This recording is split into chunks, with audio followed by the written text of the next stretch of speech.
So in the AND function, both push buttons PB1 and PB2 are placed in series. This means that the PLC will only allow current to pass if both inputs are on at the same time, like this. As we can see, Y0 or the output 1 is energized. So if I press push button 1 but leave push button 2 unpressed, the path is broken, so the output coil Y0 will not be energized. The same thing will happen if I only press push button 2 and push button 1 remain unpressed. Still, the path is broken, so the output will not be energized. In conclusion, in the AND function, only when I press both buttons together, the rung is complete and the output will. Now we have here is the OR function. Sa OR function, still we can see push button 1 and push button 2. But they are now connected in parallel branches. And mabibigyan to ng two path for the current to flow. If I press push button 1, the upper part is closed but still magpo-flow yung current dito sa baba and it will result for the output 2 to be energized. Same thing will happen if I only push button 2. The lower part will be closed naman and the current will flow here sa taas. And still, the output is still energized. And if I press them at both times, the output is still on. And the only time the output will stay off is when neither button is pressed. As you can see here, the output is not energized. And that sums up the OR function. Next naman is the NOT function. So this NOT function, I use a normally closed contact of push button named PB1. So when the button is not pressed, as you can see, the contact remains closed, so the current flows through and it will energize this output 3, the coil. However, kapag pinush ko na siya, as we can see, the contact will open and it will break the current path, so the output will immediately turn off. In other words, the output is always the opposite of the input. So when on, the push button 1 is not pressed, and when off, the push button 1 is pressed. So dito naman tayo sa NAND gate. As its name suggests, not AND, it is the inverted gate of the AND gate. Dito po sa aking ladder diagram, I use normally closed contacts in parallel, which is the complete opposite of the AND gate, which I use normally open contacts in series. And why is that? Since the initial condition po of a NAND gate is when both push buttons is closed or off, the output must be energized.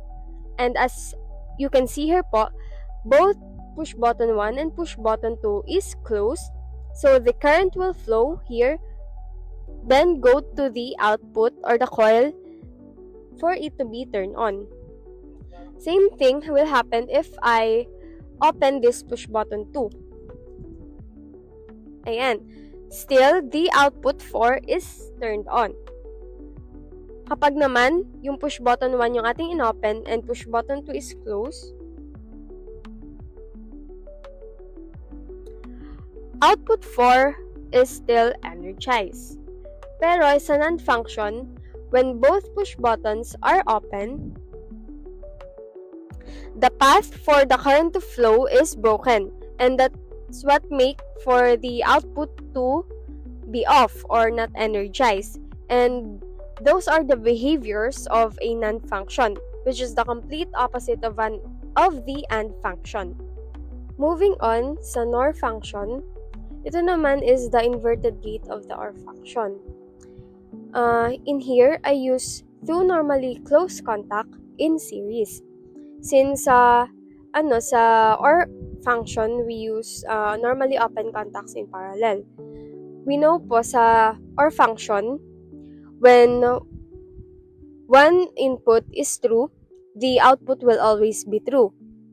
Here in OR function, when one input is true, the output will always be not true or false. Ganon. So, yung initial condition niya is when both input is off or when both push button is off, the output must be energized. Kaya as we can see here, push button 1 is off, close, push button 2 is close. So the current will flow in the series path and the output 5 or the coil will be energized. Pero if either one of these two push buttons was opened, what will happen nga sa ating output? So let's try. Ayan. So our push button 2 is now open. Ayan, the current or the path for the current to flow is now broken since this one was opened. Then the coil is not energized na. Same thing will happen if binaliktad natin. Ayan. The push button 1 was now open and push button 2 is closed. Then again, the output will not be energized. Same thing will happen naman ulit if both those push buttons are open.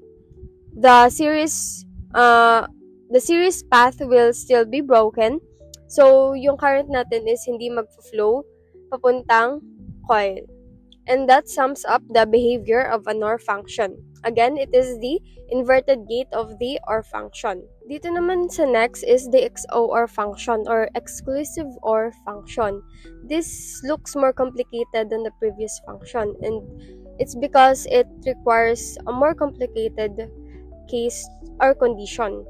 So, sa XOR, the initial condition should be when both push buttons are off, the output must be off. And when both push buttons are on, it also must be off. And if either one push button is on, it should be on. We can't use just normally open or normally close contacts in series or in parallel. So, what I did was I combined those two. Here sa branch 1, I use push button 1 to be normally open, push button 2 is normally closed. Sa branch 2 naman is the opposite. Push button 1 is the normally closed contact and push button 2 is the normally open. I connected them in parallel. So, either condition, so either dito sa taas or dito sa baba, gagana pa rin yung ating circuit and mag-iilaw tong ating coil. So, ayun. So, the first condition, as we can see here, push button 2 and push button 1 is off. That's why the output is off. Kasi walang dadaanan itong current dito sa branch 1. Since naka-open to, mapuputol yung path. Same goes with sa branch 2. Again, walang dadaanan kasi putol dito. So, the output will not be energized. So, kapag naman, what will happen if we close this push button 1? Ayan. So, push button 1 is now closed. Also, push button 2 is closed. The series is now complete. So, the current will now flow here on branch 1 and maglalight itong ating coil. Kapag naman, what if we open naman itong push button 2 sa branch 2? Ayan. Why did our output not turn off? Since, again, here, magpa-flow pa dito sa push button 1. Pero, tumigil na dito sa push button 2 since it was opened. Then, dito naman, sa babang branch, nag-open na dito sa push button 1, kaya tigil na agad yung current doon. So, either branches will allow the current to flow. Kaya, yung output 6 natin or yung coil natin is not energized. To be For it to be energized again, i-close ko na tong push button 1 sa branch 2. Yan, the conditions are met. Nagkaroon na ng path or nabuo yung series path dito, and tataas na dito yung current, then magpa-flow na papuntang coil natin. And again, the output will be energized.